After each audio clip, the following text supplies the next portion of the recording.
Pessoal, bom dia, tudo bem? Aqui é o Pedro, mais um integrante do grupo Get ESA da UFJF. Estamos aqui hoje para a gente seguir na nossa temática da Semana Mundial do Meio Ambiente, analisando mais um tópico muito interessante que é a poluição atmosférica. Então esse é o nosso tema que nós vamos tratar dentro da área da engenharia ambiental e sanitária. Inclusive nas mídias sociais do grupo Get ESA estão abordando-se vários temas de toda a área ambiental, e o nosso assunto de hoje, para a gente tentar entender um pouco mais da relação da poluição atmosférica, é um tema que tem crescido bastante. Como isso a gente consegue analisar, né, e deixar algo bem concreto para o nosso dia a dia.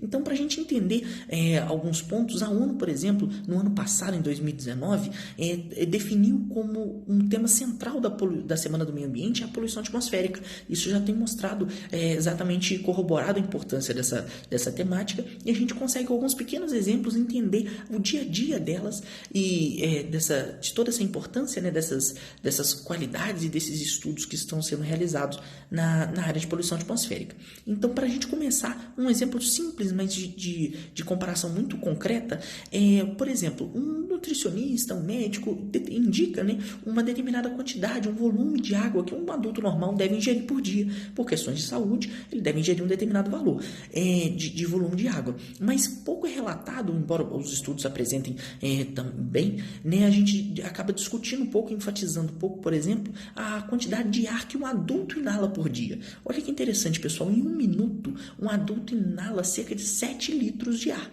É muita coisa, né? Em um dia esse valor chega a 11 mil litros. E esse, obviamente, 11 mil litros é um valor muito expressivo de uma coisa que está em contato direto com o nosso organismo. Então, se a poluição atmosférica tiver considerável demasia, se a gente tiver com material particulado, gases de efeito estufa, fatores que influenciam, né, prejudicam a qualidade do ar, obviamente o nosso organismo vai ser um bom exemplo, né, de como a gente pode sentir essa poluição. E é exatamente por isso que a gente relaciona e nota problemas, por exemplo, relacionados à saúde. Observem bem, doenças respiratórias, de asma, já são notoriamente mais afetadas, mas algumas outras doenças que nós não percebemos também são influenciadas pela poluição atmosférica. Por exemplo, diabetes, leucemia, problemas de fertilidade, são todos comprovados por estudos que são influenciados pela poluição atmosférica. Isso já nota algo bastante destacável para o nosso cotidiano, né, para a gente entender um pouco melhor da importância desse tema.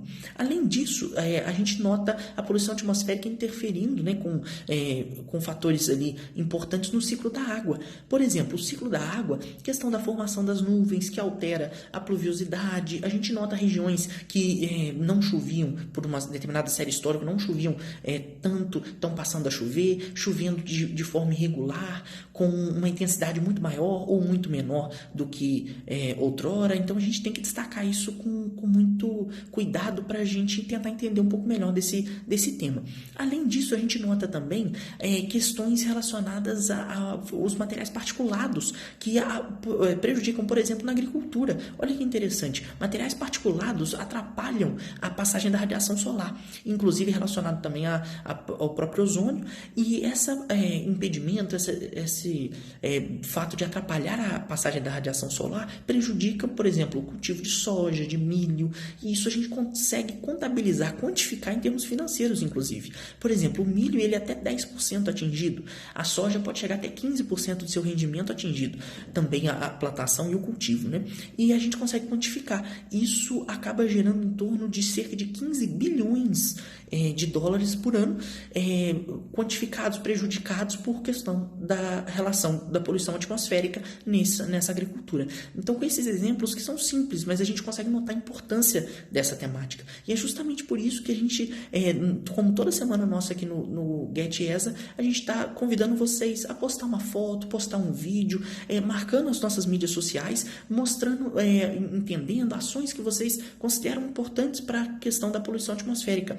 sua parte, o que você está fazendo, o que você pode fazer.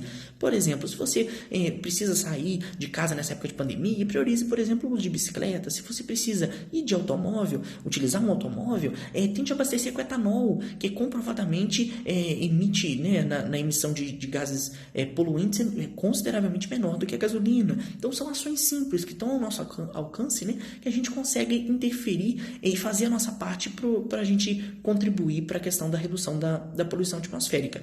Não se esqueçam também, por exemplo, de plantar mudas, plantar árvores, são muito importantes no controle da fotossíntese, do dióxido de carbono. Isso realmente são pequenas ações que a gente consegue contribuir, fazer a nossa parte, não só para o meio ambiente, para a poluição atmosférica, e marcar as mídias sociais aqui do Grupo Get ESA para a gente estar em contato e mostrar que a nossa comunidade, não só da engenharia sanitária e ambiental, está toda unida em prol dessa temática muito importante. Então não se esqueçam de marcar as nossas redes sociais. Um abraço a todos e até a próxima.